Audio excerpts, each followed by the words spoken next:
This is Teachers Talk Radio, and you are listening live. Good evening and welcome to my very first late show on Teachers Talk Radio. I'm Tracey, Leese. I'm an assistant head teacher, I'm an author and a part-time diversity advocate. And for the next hour, we are going to be talking all things well-being and joy. We are live from Staffordshire and I would love to hear your views tonight. Let's go! This is Teachers Talk Radio, and you are listening live. Tune in live at ttradio.org, or to join in the conversation, download the Podbean app and search Teachers Talk Radio. Follow the hashtag TTRadio. Tune in, talk it out with Teachers Talk Radio. Hello and good evening. This is my first ever show, so I'm putting it out there now that I'm two things. I'm tired because this is not so much the late show as a late show. This is a one-off time change. So tonight we're going 9:30 till 10:30, but next week it will be Sarah Langdon and she's going to go 9 till 10 and I'm going to alternate with her. And I know she's got a brilliant show lined up. So the first thing I am is tired. And the second thing I am, if I'm honest, is terrified. So bear with me, go easy on me, but manage expectations. It's my first show. So I'm delighted so far that nothing's blown up. That I can tell. So that's brilliant. So this is a new adventure for me. I'm having a little bit of a kind of Alice in Wonderland year in which I published a book and then the next thing you know, things happen and all of a sudden you're on Teachers Talk Radio in your pajamas, which I cannot confirm, maybe in pajamas. And I'll tell you who I blame. I blame Women Ed. I blame Women Ed for telling me that I could be 10% braver. Well, it turns out it's a little bit more than that. And hopefully it will go well because really, aren't we all just talking for a living to some extent?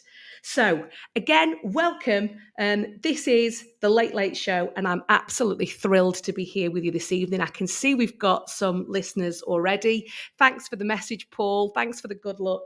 I know we're all in it together. So we're talking this evening about joy and well-being, two inextricably linked things that often we find are lacking in teaching, although it is kind of widely acknowledged to be a profession that is full of joy.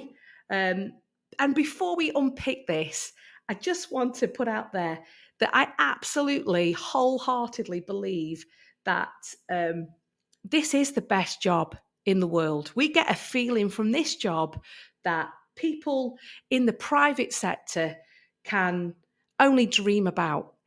Even though we are altruistic and even though we are selfless and even though we are inherently public servants, that doesn't mean we're not allowed to experience joy. And what have the private sector got on us? Well, okay, they have jobs that they probably can do in the time and with the resources that they have to do it. But I maintain that teaching gives you things that those bankers with their cars and their fringe benefits, what we've got, they can only dream of.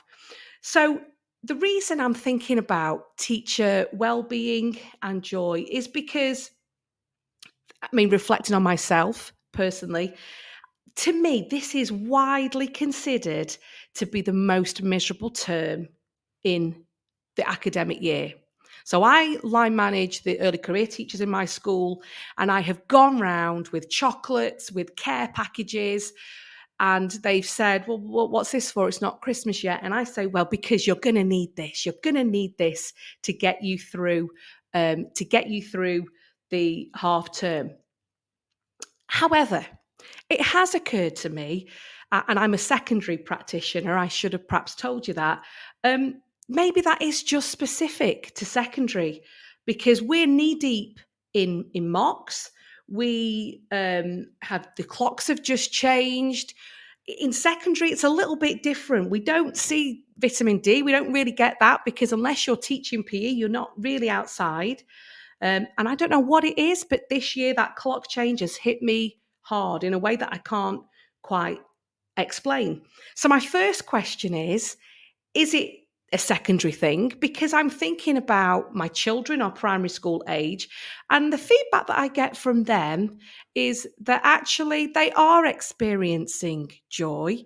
You know, they are preparing for nativities, they are preparing for lovely community, gorgeous, snuggly things. So I wonder if you're a primary teacher, I would love to know. I would love to hear from you, for you to text in and tell me, am I right in my assumption that you guys in primary are drunk on joy, and in secondary, we are kind of miserable trolls in a pit of misery? I would love to know if that's actually the case. Because, this is my annual, do I still want to do this job uh, kind of existential crisis that is really just happens at this point in the year. And it's normally triggered by the same things. So, teaching is a magical profession. Childhood is magical. And I was really interested yesterday that Teachers Talk Radio posed a question of their listeners about what brings joy into school. And there was an absolutely resounding common denominator. And the common denominator, and you will know what I'm going to say. The common denominator was all about the students. Obviously, it's the thing that makes our jobs unique. It's where we get that joy factor. Now, I'm an assistant head teacher, and in recent years I find that I'm working with students less and less, and I'm working with staff more and more. And I'm not asking anybody, by the way, to feel sorry for me, because I knew that when I went to the dark side. But the dark side is where I am. So I now kind of go out of my way to find ways to interact with the students more and more, because otherwise you're just, in some ways, it's not really like teaching after a certain point. It's, getting grown-ups to behave, or getting grown-ups to do the things that students can or sometimes can't do. So one of the things that I've done, I would say selflessly, it wasn't quite as selfless as it sounds, is I'm organising a trip to France, and I'm going to take some year 8, year 9, year 10, and actually year 11 students to the Lille Christmas markets at the beginning of December. Absolutely, absolutely magical, complete joy fest. Unless, of course, you are the trip leader and you're dealing with a load of students who, because of COVID and because of other reasons, haven't renewed passports. That was the first surprise of the trip. And you don't have E-Hicks anymore, you have G-Hicks, and I'm a little bit out of practice because we haven't been abroad in a number of years. So this thing that is there to contrive joy or to engineer joy for the students, admittedly not for me, ironically creates a little bit of workload. Ironically creates workload and capacity, which is the very antidote to joy. The other thing as well that I lead on and in my school is enrichment, which is, of course, a huge source of joy in schools. Isn't that one of the things that we love to do, to give those students opportunities in the school that perhaps they're not getting, perhaps at the weekend, or they wouldn't have the means to do otherwise? But again, there's a lot of work that goes with this.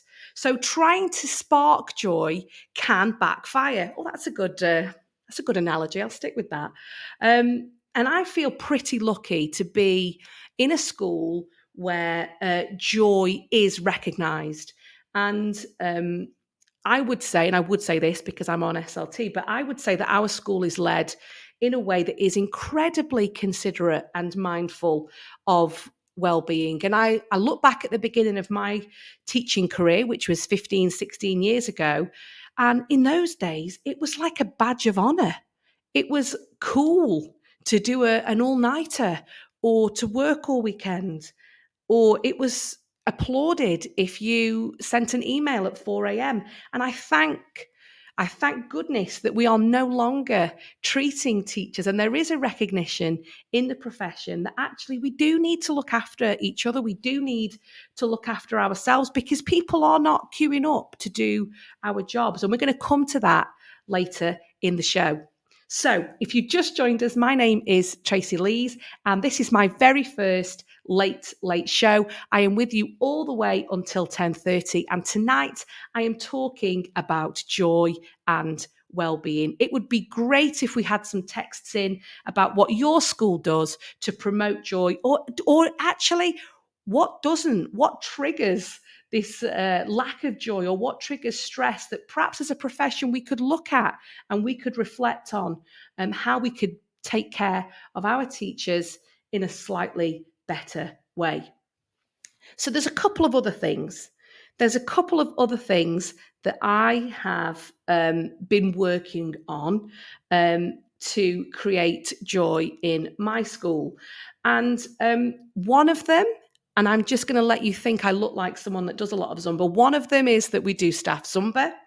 Admittedly not recently and admittedly not very regularly, but when we couldn't exercise indoors, when we were just coming out of the pandemic, we would go outside and we would do Zumba together. Now, I guarantee that you feel some joy. I mean, it's obviously endorphins. It's not actual, manufacturable joy, but it's joy nonetheless. And the second thing that we're starting to look at now at this point in the year is we've started to do an annual Christmas video where the staff join in, make themselves look silly, set to a Christmas song. Now, I think this year will be like the fourth one that we've done. So what started very ad hoc and what started with very little preparation or creativity has kind of evolved into a more kind of Steven Spielberg-esque epic production that needs editing. It needs TikTok references. We need disclaimers. We need choreography. So again, these things that bring joy can have the opposite effect. So I'd be really keen to hear your views on this tonight. And I'm hoping after 10 o'clock, we can take some calls on what schools do for joy. And if anybody thinks they've got this sussed, or if anybody thinks they are in a school who's got this sussed, please do share it with us, because this is important work. We have to look after ourselves and we have to look after each other in the profession. And I'm a firm believer in that. And just before we go to the news, we're going to go to the news in about 2-3 minutes. I just want to talk about culture, because so much of well-being and joy will come from your school culture. Now, school cultures really are a result of other things, aren't they? They are often a result of the context of the school. They are often a result of accountability measures. They're often a result of your intake. They can be nothing to do with the people who lead the schools.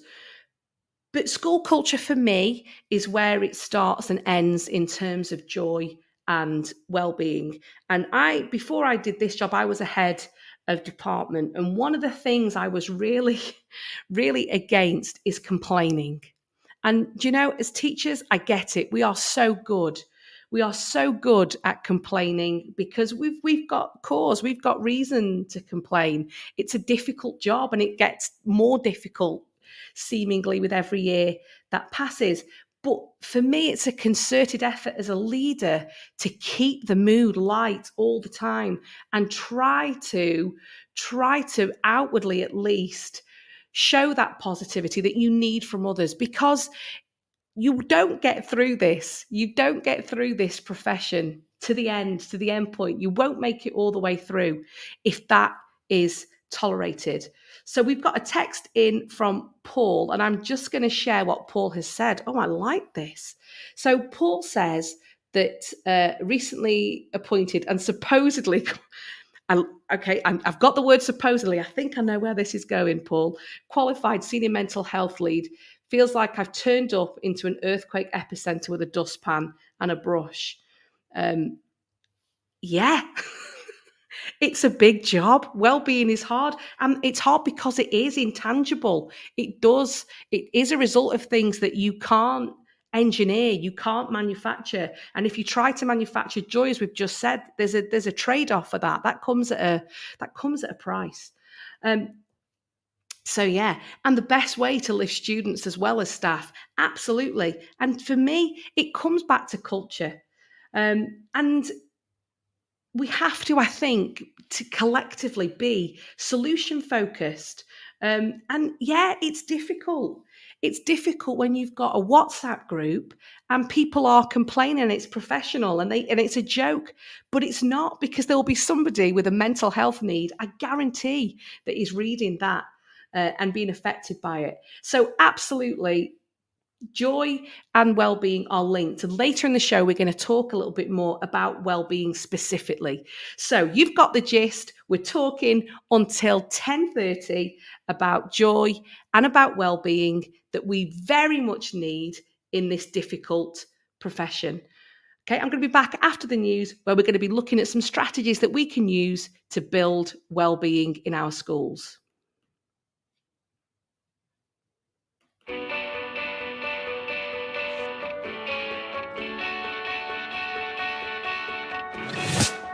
This episode of Teachers Talk Radio has been made possible with support from Witherslack Group, the UK's leading provider of SEN education and care.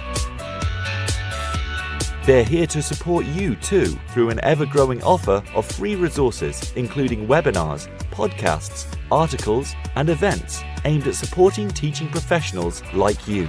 Visit their website at www.witherslackgroup.co.uk to find out more. If you're listening to this, then we know we share one thing in common: a passion for the type of outstanding education that every child deserves. That's what makes us the leading provider of specialist education and care. We need people like you to help us achieve even more. With us, you'll be given all the resources and support you need, offered a clear path to career progression, and be rewarded with some of the best salaries and benefits the industry has to offer. We are Witherslack Group. If you'd like to find out more, we'd love to hear from you. Visit www.witherslackgroup.co.uk/careers and be part of our future. This is Teachers Talk Radio, and this is Teachers Talk Radio News.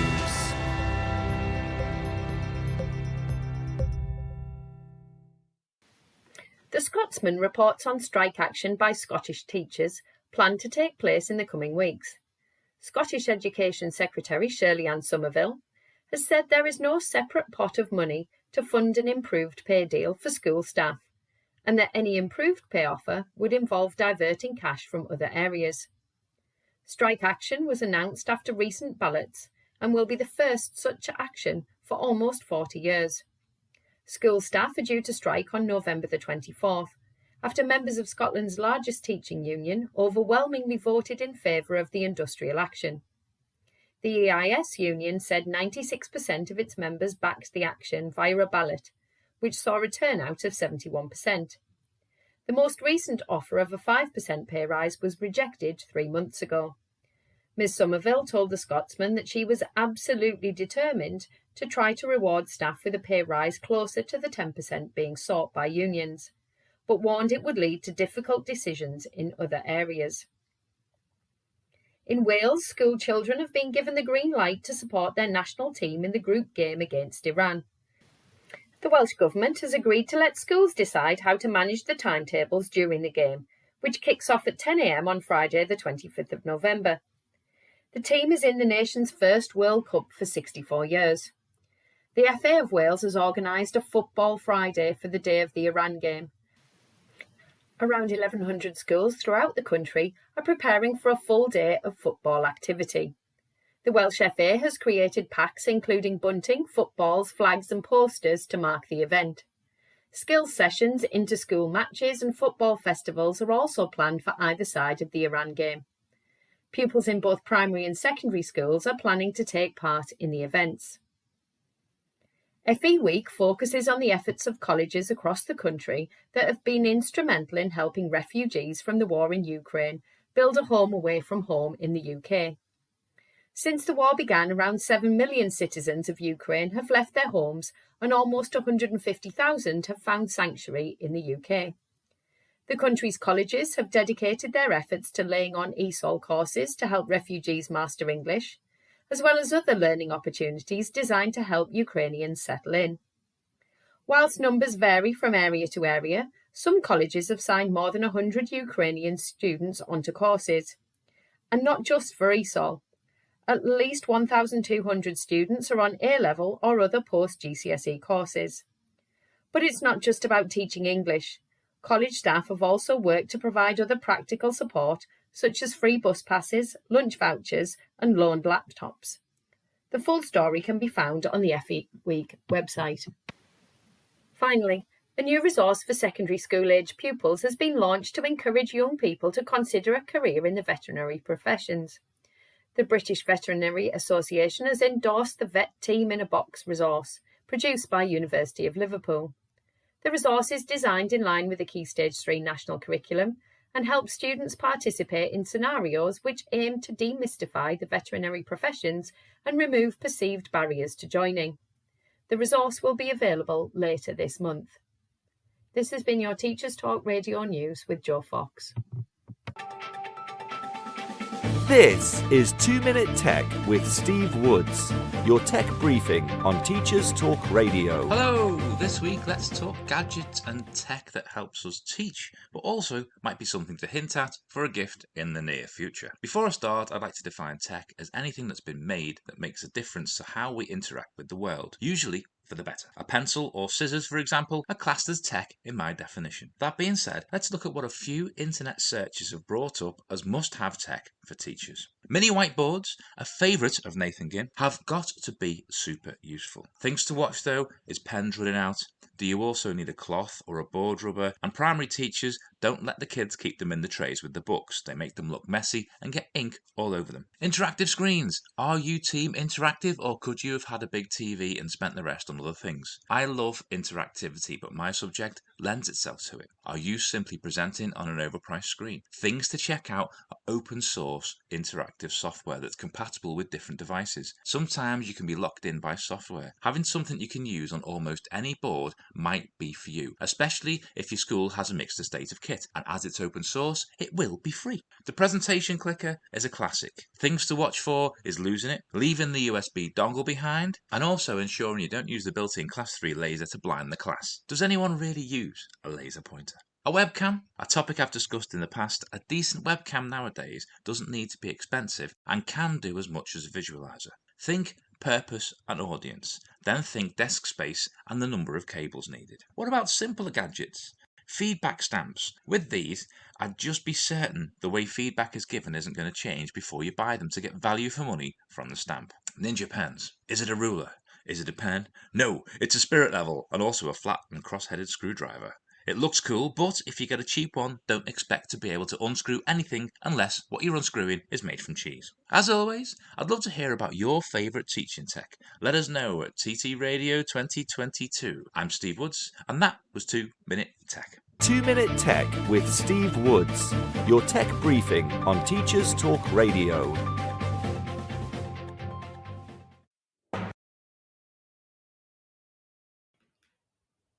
Hello, and we are back. We survived the first ads, people. I'm so pleased. So, welcome. If you're just joining us, this is the Late Late Show with me, Tracey, Leese, and I am delighted to be with you this evening, talking all about teacher joy and well-being, issues that I think I could talk about all year, but thankfully we've just got till 10:30. And if you're just joining us, just a reminder that this is a one-off later show, thank goodness, because this is absolutely not my time of the day. But from next week onwards, you'll have Sarah Langdon's got a brilliant show for you. And we're going to alternate every other week, a little bit of woman power on a Monday night. And remember, it's available for you to download through Spotify, Podbean, and all the usual places. So we've been talking about joy in the profession. And by the way, I've just realized that I have set myself up in the exact spot that I was in when I taught online in lockdown. And actually, this is not good for my well-being. So I'll rethink that next week. And obviously, joy and well-being link because joy breeds well-being. Now, we know that teaching is a hard profession. And actually, there are things that the profession needs to do about that. Capacity, time, mentoring, retention, all of those things. But if we can, I'd really like to think about solutions and who is winning with well-being, which schools, which teachers, which staff. I can see we've got some people in the live studio. I would love to hear from you this evening and hear how people are succeeding with well-being. I did read an interesting statistic in my preparation for the show. Unfortunately, I could not tell you the source of this, so take it as you find it. But we know that there's a recruitment crisis. I work with early career teachers in my school, and it's hard.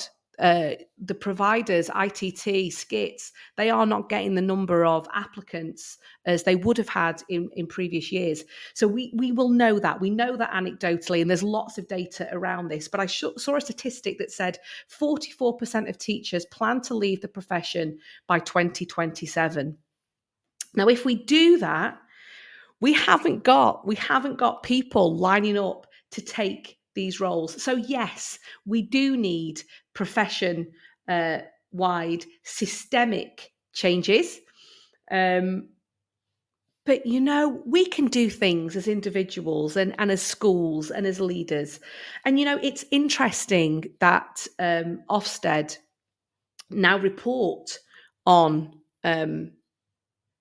your retention. They actually effectively report on well-being, and thank goodness this is becoming something that schools are held to account for, because it's really important. I'd love to know, I'd love to hear your texts about who your well-being gurus are, who models that well-being that schools desperately want and need. Because as we know, there is no magic bullet.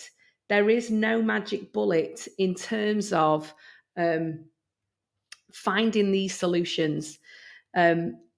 It's a very small kind of piecemeal approach that perhaps can make a big difference. Now, for me, the biggest indicator of well-being is that feeling when you are in a school, and someone says to you, "Can I just have a word with you?" It's that feeling of, I'm not going to panic when that happens.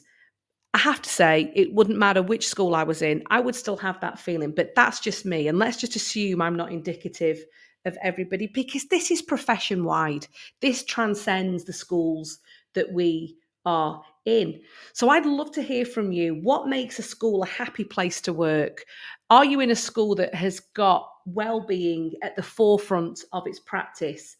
And just a reminder, if you do ring in tonight, hopefully you've got headphones in and you're able to get through. Now, well-being is also intrinsic versus kind of extrinsic. So, for example, a lot of schools' solution to well-being is cake, that magic thing, or sometimes wine, but as a gift, not as an aperitif at break time. And that's fine. That's absolutely fine. And I don't know that you're going to meet many people that would say no to those things. But those things aren't creating well-being long term. That's a short term, gratification. That isn't going to keep staff loading them up with sugar. It isn't really going to keep them going for 20, 30 years in the profession. And actually, for a lot of people, they probably, for their well-being, would want to be left alone. They might want to not interact with other people, and that's good for their well-being. For me as an extrovert, I need to go and interact with people. and students. And there isn't going to be a one size fits all approach. So please let me know this evening, what are your wellbeing hacks? What things has your school adopted? What permission has your school given you to allow yourself to have a sense of well-being? For me, there's a couple of things. I like to know that I can work when it's convenient to me. So I've got children, and my optimum time to work in terms of my day-to-day is when my children are in bed. And I need to leave school by a certain time in order to see them, bath them, feed them, interact with them. That is, after all, why I became a parent. But schedule send is my friend.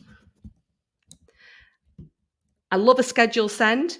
Send an email late at night and have it arrive at 8 a.m. It's everybody's well-being, including mine. I also think you need to know where the forget it button is. Now, I've heard the forget it button called something much ruder that we won't say, but that's the button when actually some things can wait, or actually I'm not working tonight. That isn't going to work for my well-being. And I'm a firm believer in you make your choices. So you could work every single day of the summer holidays and have a dream first half term. You could do that. You could print everything. You could have everything lined up. But actually, what you're not going to get is the opportunity to rest. You're not going to get the opportunity to unwind. And actually, well-being is allowed. So I'm keen to know what well-being hacks. We've got a few texts in that I'm going to share. But I also want to know, what are the triggers? What are the absolute no-nos that schools should avoid in order to create cultures of well-being? So a couple of texts that we've had in. I'm going to read in full, if I may. So I'm an assistant head teacher in a secondary school. A head of department. I am brainwashed by my own job title. Do forgive me. Our school has put a lot of big little things in place to boost happiness and address well-being. For example, our head teacher has started to turn up to duty spots to relieve people, and this wasn't publicised, but it's a lovely little surprise on those days that are a bit busier because of duties on top of everything else.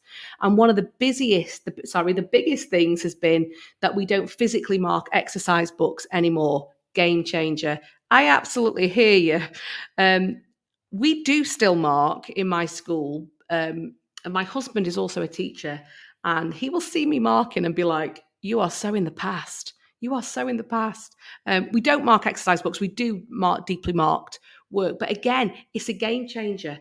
Marking is a massive trigger. It's a massive thing that schools can adopt, a school-wide approach that is really about staff. And absolutely, we don't, as schools, do we make decisions based on staff need? We base decisions for students. But my goodness, don't our staff impact on students?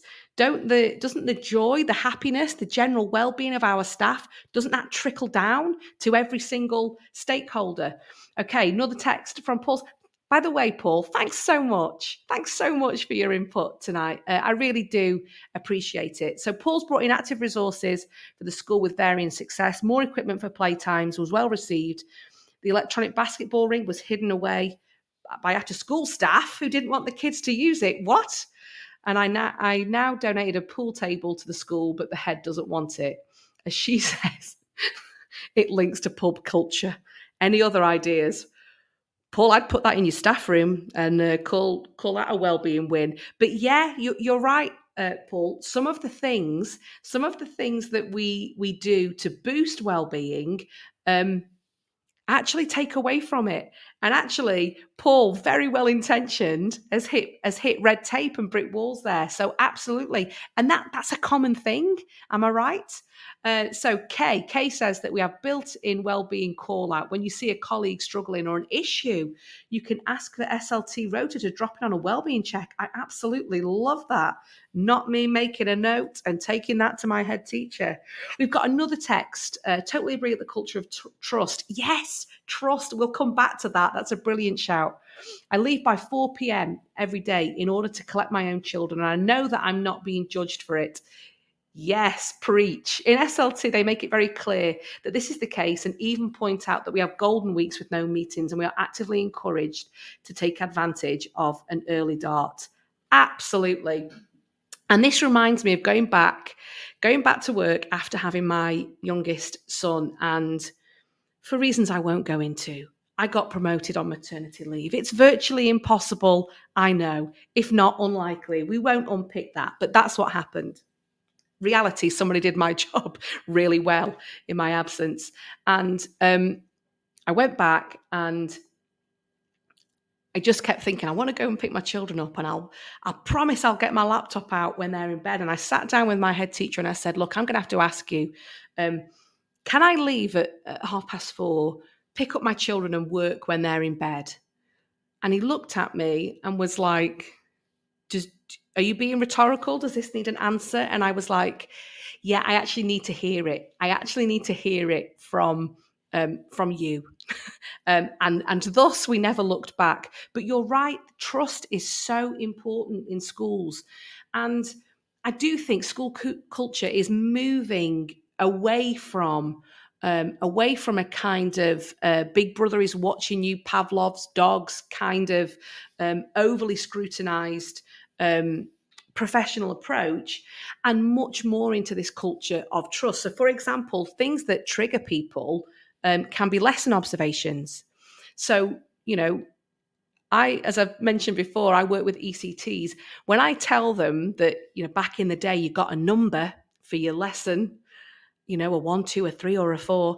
And that was the kind of sum total of your success that term, or for your performance management, or in some cases, you would add that number up and work out a mean average, and then it would sit on a spreadsheet. I mean, their minds are blown. And thank goodness that education is moving away from those kind of draconian and, inaccurate ways of measuring teachers. And you probably, if you've been teaching long enough like I have, you probably know somebody who was a monster day to day, but had an absolutely sensational observation lesson that would be brought out and paraded. I mean, that was not good for anyone's well-being. So yeah, absolutely. Trust is key. I agree. SLT need to tell you. You need to hear it. And actually, as a leader myself, I tell people what I do for my well-being.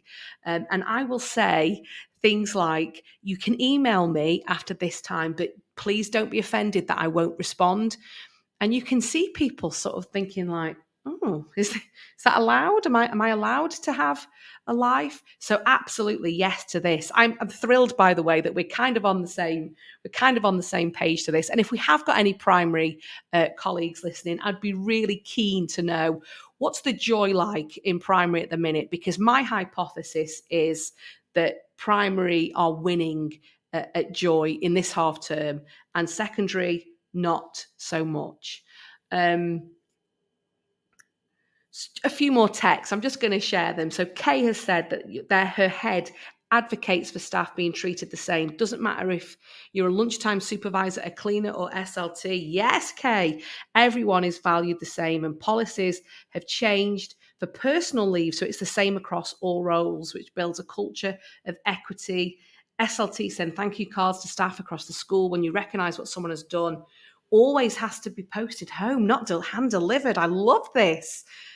It's expensive and there's a cost of living crisis, but I love it anyway. And SLT need to practice what they preach. Absolutely. Absolutely.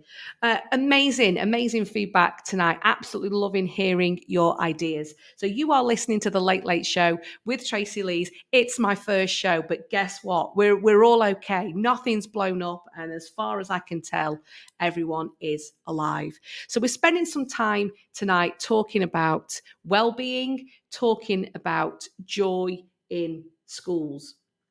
And actually, if we think about what brought us all to the profession, we could have, made money doing other things, or had nice titles. I would have loved a better workwear wardrobe that I don't need to wear on duty in the chip queue, which is, for all intents and purposes, a little bit like going into battle currently. But there is something magical about teaching.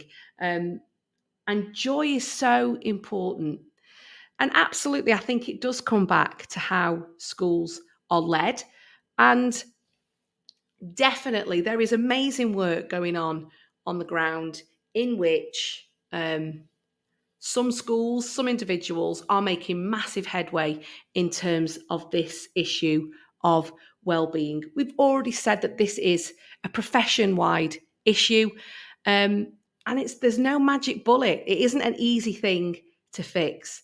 So keep your texts coming in. I would love to hear more about the ways in which your school or you as individuals promote joy and promote well-being for your staff and your students. Okay, so it's my first show. It's all okay so far. This is good for my well-being, by the way. But I'm interested, what do teachers do that is nothing to do with the job for well-being? And I admit I might not be the best or the most relatable example, because I wrote a book as a hobby, which I know from speaking to other people is not normal. But what do you do that is not the job? Because often I think that is half the battle. So thinking about joy, thinking about this time of year, my school have a marvellous initiative that I will share with you. Please feel free to steal it. It is in no way original nor copywritten. But my school has a Christmas kindness agenda. So for the whole month of December, you are buddied up with somebody in the school and you do reciprocal acts of kindness for them. And ideally, they don't cost money. Ideally, it's, can I just do your break duty, Mrs. Leese? Yeah, you can. Or here we go. Here's some photocopying. I noticed that you'd put this in. I brought it up for you. And it happens throughout all of December. I mean, I'd love if we did this the whole year, but I suppose that's not what Christmas is. So all of these things contribute to this idea of joy and this idea of well-being in schools, which is of paramount importance. A couple more texts before we go back to the news. Brownies and donuts, absolutely, I am with you, Paul. However, I've got to tell you, that might bring me joy, but it won't make me feel well, not in the long run. Planning holidays, yes, Kay. Absolutely. Random acts of kindness email, anonymous, forward it into staff and get students. These are amazing ideas. I'm going to download my own show as a podcast, make some notes and present it as to my head. So thanks for that, everybody. Okay, so you are listening to Teachers Talk Radio, the late show at the slightly later time of 9:30 till 10:30 for this week only. It is my first show. Thanks for going easy on me. I'm going to be back just after the news.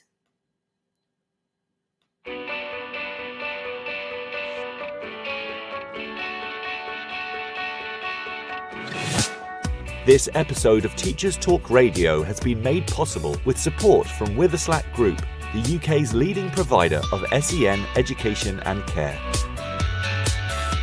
They're here to support you too through an ever-growing offer of free resources, including webinars, podcasts, articles, and events aimed at supporting teaching professionals like you. Visit their website at www.witherslackgroup.co.uk to find out more. If you're listening to this, then we know we share one thing in common: a passion for the type of outstanding education that every child deserves. That's what makes us the leading provider of specialist education and care. We need people like you to help us achieve even more. With us, you'll be given all the resources and support you need, offered a clear path to career progression, and be rewarded with some of the best salaries and benefits the industry has to offer. We are Witherslack Group. If you'd like to find out more, we'd love to hear from you. Visit www.witherslackgroup.co.uk/careers and be part of our future. This is Teachers Talk Radio, and this is Teachers Talk Radio News.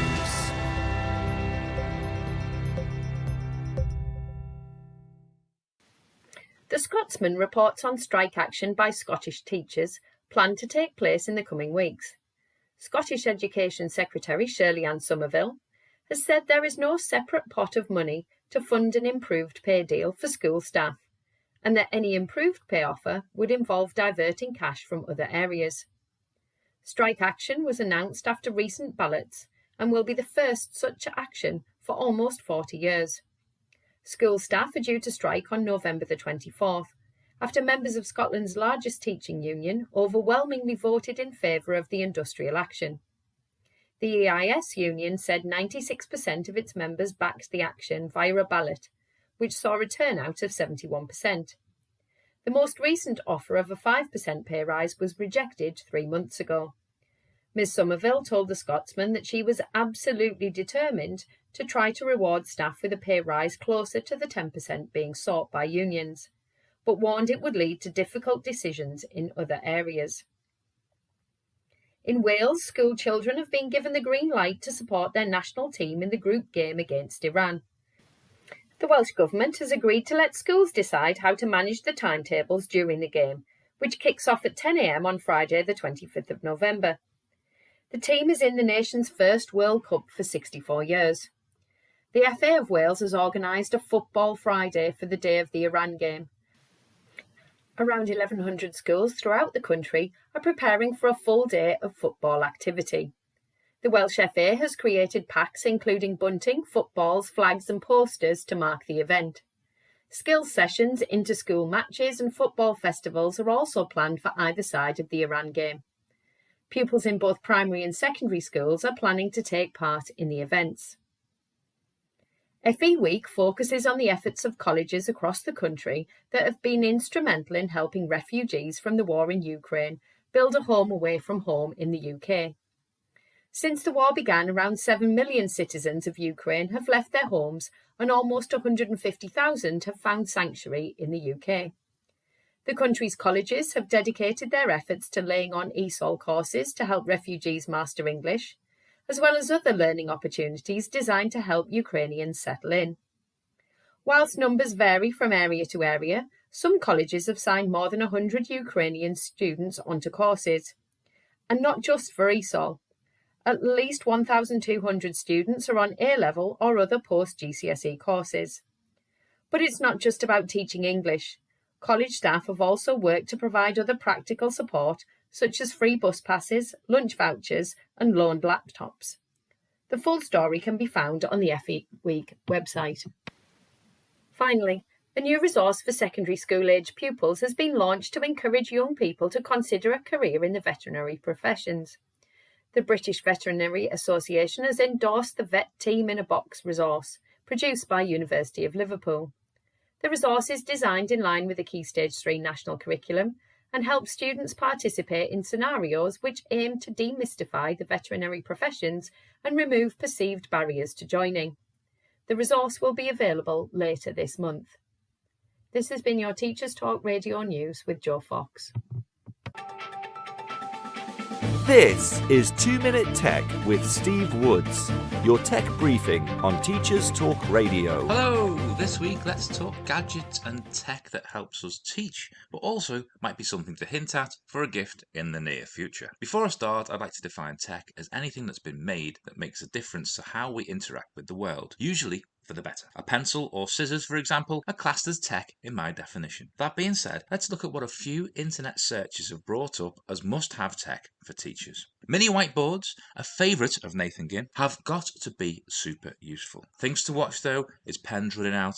Do you also need a cloth or a board rubber? And primary teachers Don't let the kids keep them in the trays with the books. They make them look messy and get ink all over them. Interactive screens. Are you team interactive, or could you have had a big TV and spent the rest on other things? I love interactivity, but my subject lends itself to it. Are you simply presenting on an overpriced screen? Things to check out are open source interactive software that's compatible with different devices. Sometimes you can be locked in by software. Having something you can use on almost any board might be for you, especially if your school has a mixed estate of kit, and as it's open source, it will be free. The presentation clicker is a classic. Things to watch for is losing it, leaving the USB dongle behind, and also ensuring you don't use the built-in Class 3 laser to blind the class. Does anyone really use a laser pointer? A webcam, a topic I've discussed in the past. A decent webcam nowadays doesn't need to be expensive and can do as much as a visualizer. Think purpose and audience, then think desk space and the number of cables needed. What about simpler gadgets? Feedback stamps. With these, I'd just be certain the way feedback is given isn't going to change before you buy them to get value for money from the stamp. Ninja pens. Is it a ruler? Is it a pen? No, it's a spirit level and also a flat and cross-headed screwdriver. It looks cool, but if you get a cheap one, don't expect to be able to unscrew anything unless what you're unscrewing is made from cheese. As always, I'd love to hear about your favourite teaching tech. Let us know at TT Radio 2022. I'm Steve Woods, and that was 2 Minute Tech. 2 Minute Tech with Steve Woods, your tech briefing on Teachers Talk Radio.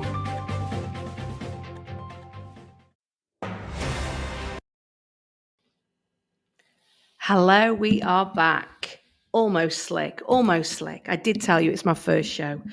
So we're heading into the last 10 minutes of the show now. We have spent this evening talking about joy, talking about well-being in this beautiful, precious, sacred profession of ours. So we've still got time if anybody wants to call in. Perfect timing. I should have Kay coming through on the line. Hello, Kay. Hi there. Are you able to hear me? I can hear you. Can you hear me? Can you hear me? I can, Kay. You're my first caller, so we'll blame it on the first show thing. To measure staff voice and use Wellbeing toolkit. You can analyze. I can tell you're saying something ace, but it's coming through a bit strange. Would you mind disconnecting and trying to ring through again? It's just coming up a little bit scrambled.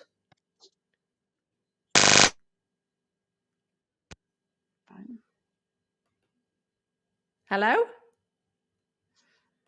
No. Okay, the thought was there.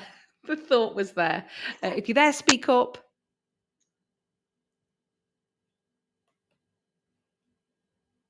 Okay, I think we're struggling. Kate, I will try and get you back on a little bit later on. So we have spent this evening talking about well-being and talking about the role of joy in the profession. Now, I feel more joyful from hearing some of your ideas. And I think we've got to go forwards as advocates for joy in the profession. We've got to go forwards feeling like well-being is winnable and feeling like we can succeed, because the jobs that we do are just too important for us not to be well and feel joy in the meantime. So a couple of texts before we finish. This show has flown. I don't know if that's normal, but wow, what an adventure it's been this evening. So Paul, you win my star of the week, by the way, for texts. Thank you so much for getting in touch this evening. Is it a good idea to have the star of the week on the staff whiteboard? For example, well done, Mrs. Butler, for coping with Lucy's mum shouting in your face after school. I love a star of the week. I absolutely love star of the week. SLT are banned from getting it in my school. So I live under the false illusion that I get nominated every week, but it's never given to me. And do you know what is key to all this that we actually haven't touched on this evening is praise.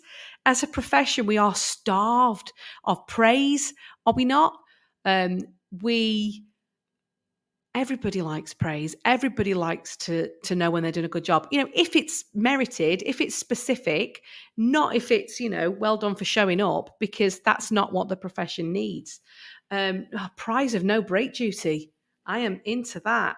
Anything that builds capacity. Kay's asking us, how do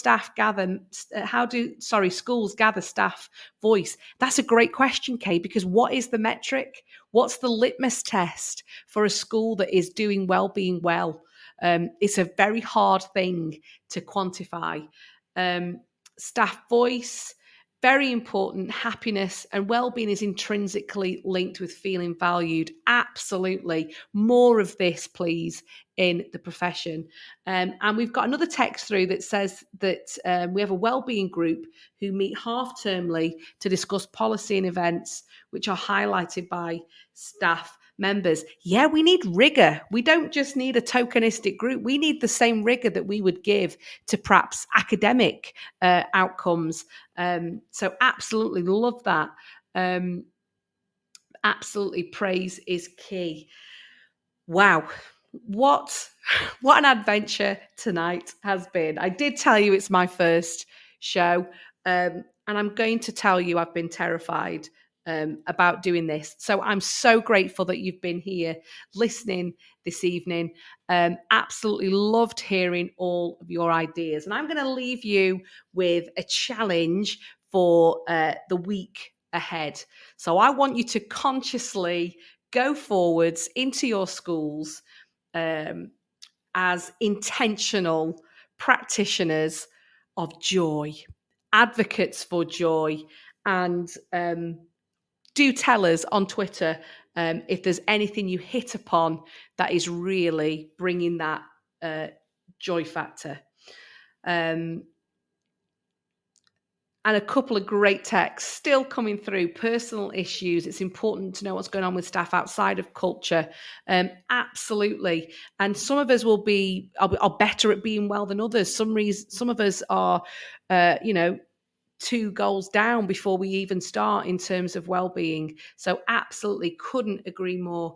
And I'm going to leave the final the text with Kay, who's instructing us all to go and find the positives. What a brilliant, brilliant note for us to take away. What a brilliant thing to take away. So to finish then, we've been talking about joy. We've been talking about teacher well-being. My name is Tracey Leese. I'm going to be with you every other week moving forwards. Next week from 9 till 10, you've got Sarah Langdon. She's got a guest. She's smart. She knows it's hard to talk for an hour, and she got herself a guest. Guess what I'm going to be doing on my next show? I can tell you that for free. But I will see you in 2 weeks at the slightly different time of 9 until 10. Hopefully I'm not too full of adrenaline to sleep. And I've absolutely loved hearing from you this evening here on Teachers Talk Radio. So thank you so much for your contributions. Thanks for the encouragement. I've loved those texts coming through. Absolutely thrilled to be in the fold this evening. Okay, night everybody. Thank you for listening.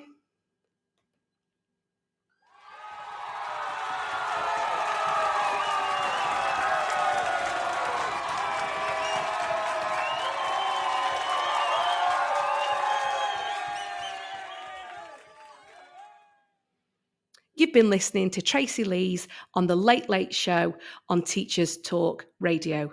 I'll be back in 2 weeks. This time next week, you will catch up with Sarah Langdon, who'll be with you from 9 until 10. Thank you so much for your contributions. You can download us on Spotify, Apple, and listen back on the Teachers Talk Radio website. Thanks so much for your contributions. Night, night.